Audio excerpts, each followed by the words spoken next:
आदाब, KP news के bulletin में आपका स्वागत है। मैं हिना शेख आपके साथ। आइए सबसे पहले देखते हैं मुख्य समाचार। बीएस येडियुरप्पा विजेंद्र की आलोचना करने पर यत्नाल के खिलाफ कार्रवाई करेगी भाजपा। भाजपा के वरिष्ठ नेता और पूर्व मंत्री मुरुगेश निरानी ने यह बात कही। आतंकी साजिश के मामले में एनआईए की छापेमारी। बेंगलुरु के आधे दर्जन से अधिक स्थानों पर तलाशी जारी। तेलंगाना में कांग्रेस सरकार की स्थापना के बाद महिलाओं को आरटीसी बसों में मुफ्त यात्रा की दी गई सुविधा।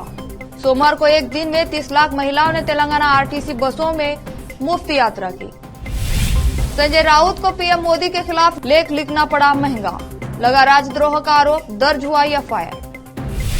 मोहन यादव ने ली मध्य प्रदेश के नए मुख्यमंत्री पद की शपथ। प्रधानमंत्री मोदी, अमित शाह, जेपी नड्डा समेत अन्य रहे उपस्थित।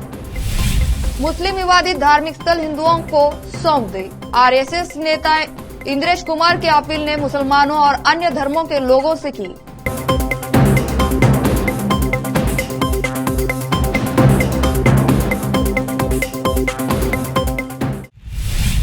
अब समाचार विस्तार से।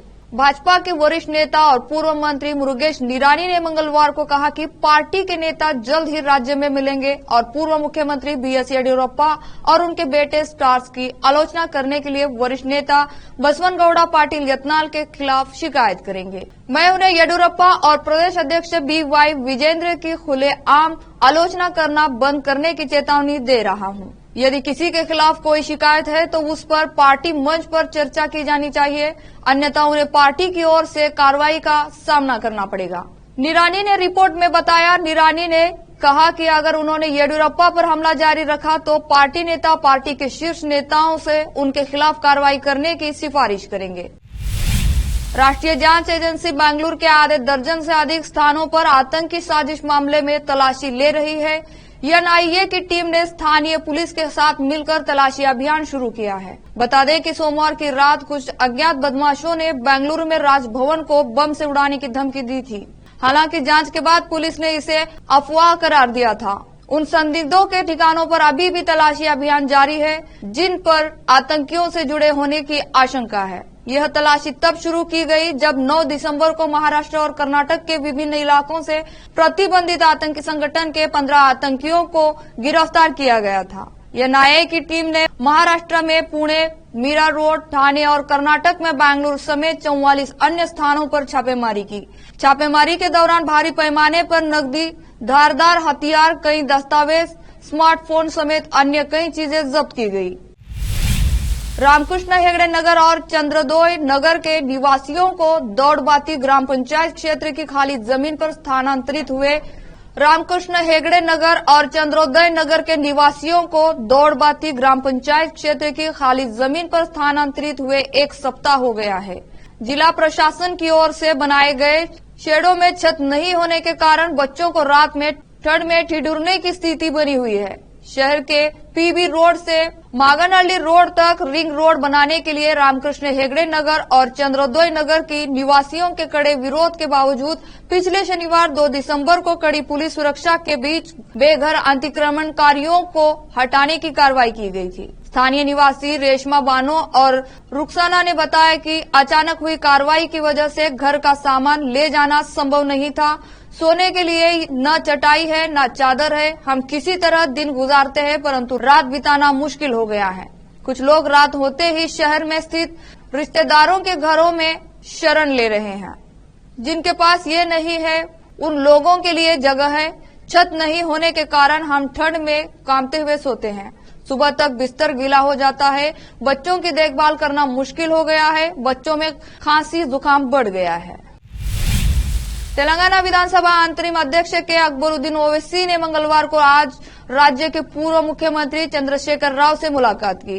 केसीआर का फिलहाल हैदराबाद के सोमाजिगौड़ा स्थित यशोदा अस्पताल में इलाज चल रहा है। अकबरुद्दीन ओवैसी अस्पताल पहुंचे जहां उन्होंने केसीआर से मुलाकात की और उनका हालचाल पूछा और पूर्व मुख्यमंत्री के शीघ्र स्वस्थ होने की कामना की।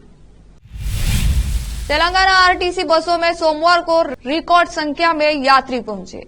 आरटीसी ईडी संचालन शेखर ने कहा कि सोमवार को 51 लाख से अधिक लोगों ने आरटीसी बसों में यात्रा की। रविवार को करीब 41 लाख लोगों ने यात्रा की। महिलाओं को मुफ्त यात्रा मिलने के कारण यात्रियों की संख्या बढ़ रही है।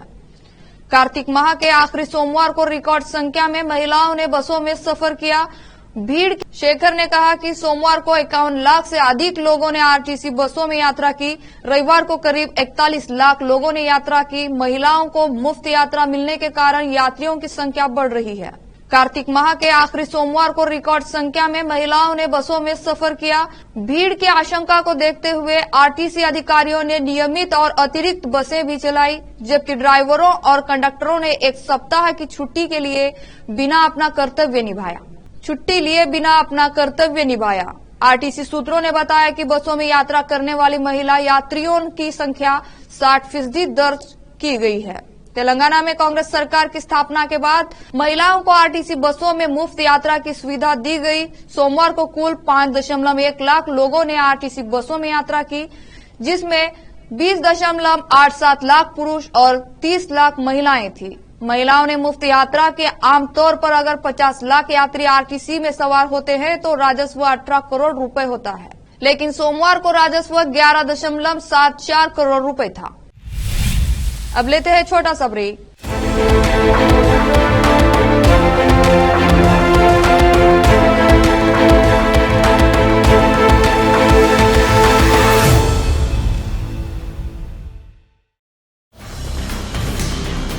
हिंदुस्तान के हर कोने में हम हैं मौजूद।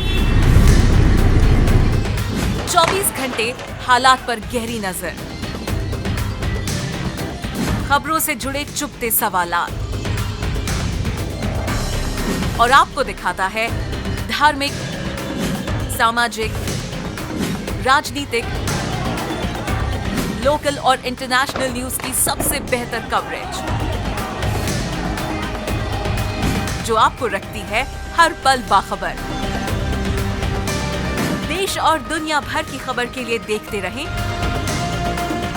KP news 24/7।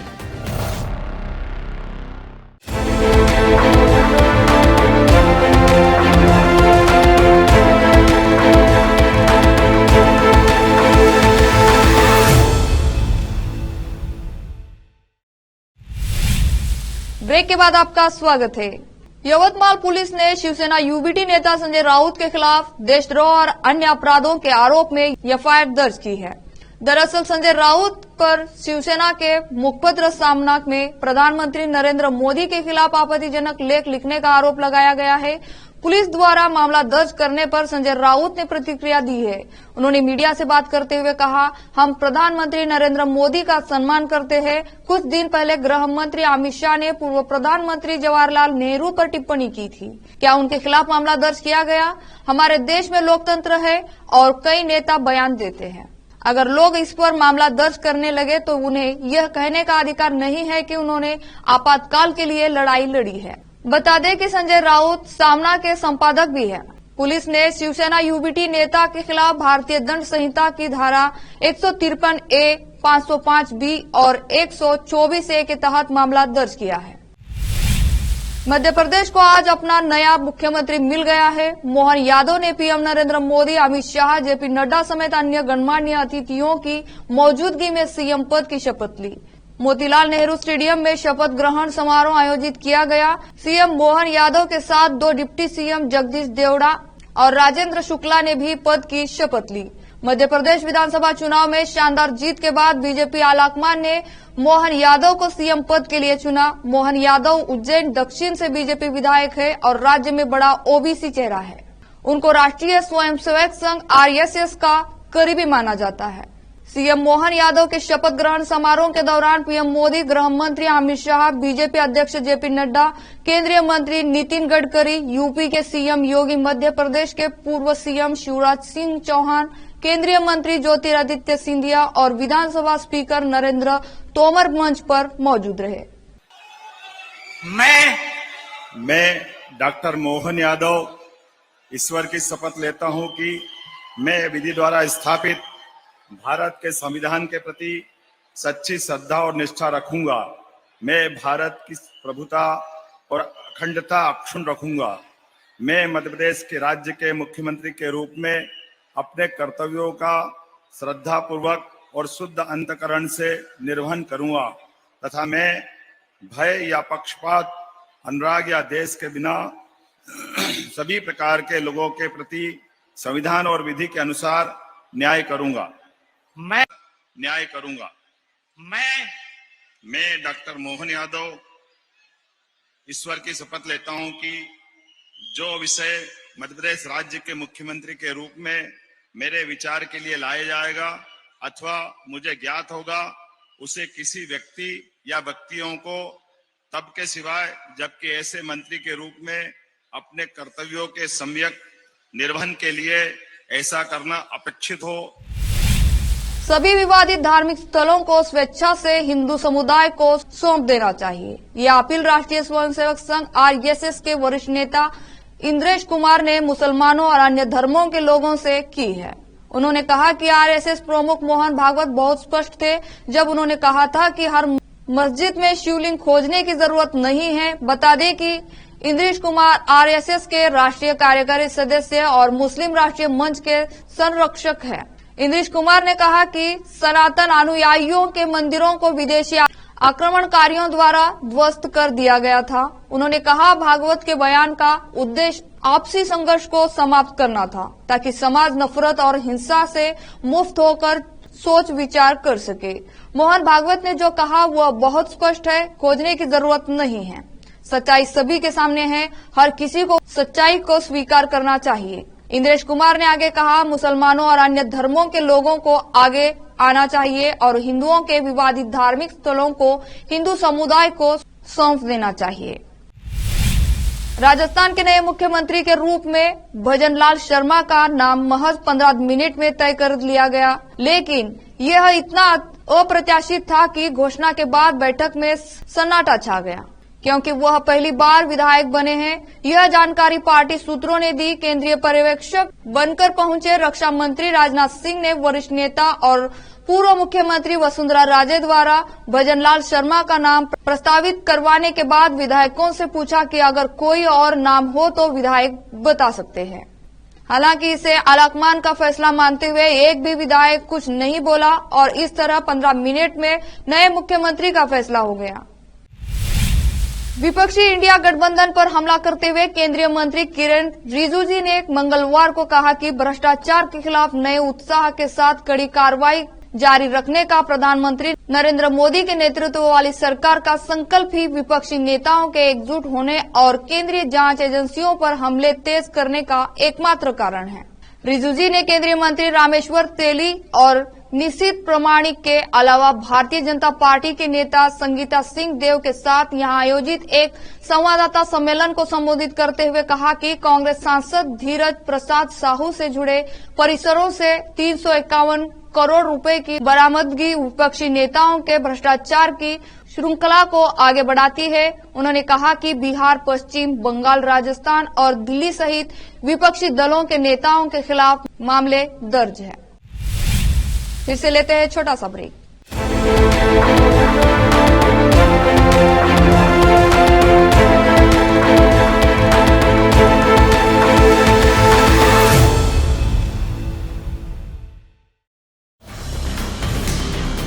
हिंदुस्तान के हर कोने में हम हैं मौजूद। 24 घंटे हालात पर गहरी नजर, खबरों से जुड़े चुपते सवालात और आपको दिखाता है धार्मिक, सामाजिक, राजनीतिक, लोकल और इंटरनेशनल न्यूज की सबसे बेहतर कवरेज जो आपको रखती है हर पल बाखबर। देश और दुनिया भर की खबर के लिए देखते रहें केपी न्यूज 24/7।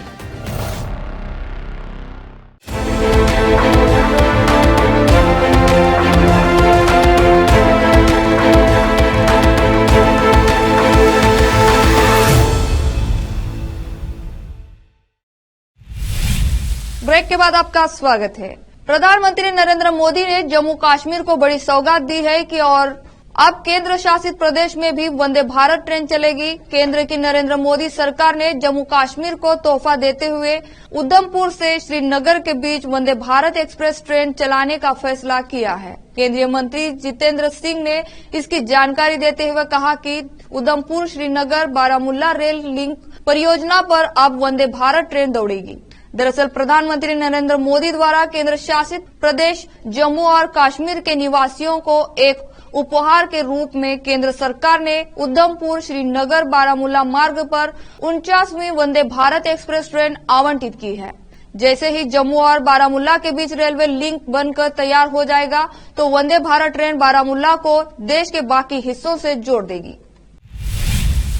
संसद के शीत सत्र के दौरान देश के चुनाव आयुक्त किए जाने को लेकर लाए गए बिल पर मंगलवार 12 दिसंबर 2023 को चर्चा हुई। इस चर्चा में फर्जी हस्ताक्षर मामले में निलंबित हुए फिर बिना शर्त माफी मांगने के बाद राज्यसभा में बहाल हुए राघव चड्ढा ने इस चर्चा के दौरान अपने राजनीतिक प्रतिद्वंदी संबित पात्रा पर तंज कसा। राघव चड्ढा ने कहा, अगर यह बिल पास होता है तो संबित पात्रा को भी मुख्य चुनाव आयुक्त बनाया जा सकेगा, जिसके आयोग की निष्पक्षता नहीं रह जाएगी। राघव सीईसी में मुख्य न्यायाधीश की भूमिका को हटाने का विरोध कर रहे थे। उन्होंने सभापति की कुर्सी पर बैठी सपा सांसद जया बच्चन को संबोधित करते हुए कहा, सीईसी में सिर्फ 3 सदस्य रखे जा रहे हैं, प्रधानमंत्री, नेता विपक्ष और एक कैबिनेट मंत्री, जो कि सही नहीं है। ऐसे में सरकार जिसको चाहेगी वही मंत्री बनेगा। आखिर में फिर से देखते हैं मुख्य समाचार। बीएस येडियुरप्पा विजेंद्र की आलोचना करने पर यत्नाल के खिलाफ कार्रवाई करेगी भाजपा। भाजपा के वरिष्ठ नेता और पूर्व मंत्री मुरुगेश निरानी ने यह बात कही। आतंकी साजिश के मामले में एनआईए की छापेमारी, बेंगलुरु के आधे दर्जन से अधिक स्थानों पर तलाशी जारी। तेलंगाना में कांग्रेस सरकार की स्थापना के बाद महिलाओं को आरटीसी बसों में मुफ्त यात्रा की दी गई सुविधा। सोमवार को एक दिन में 30 लाख महिलाओं ने तेलंगाना आरटीसी बसों में मुफ्त यात्रा की।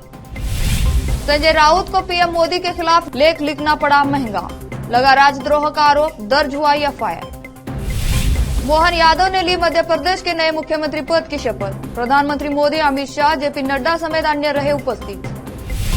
मुस्लिम विवादित धार्मिक स्थल हिंदुओं को सौंप दे। आरएसएस नेता इंद्रेश कुमार की अपील ने मुसलमानों और अन्य धर्मों के लोगों से की।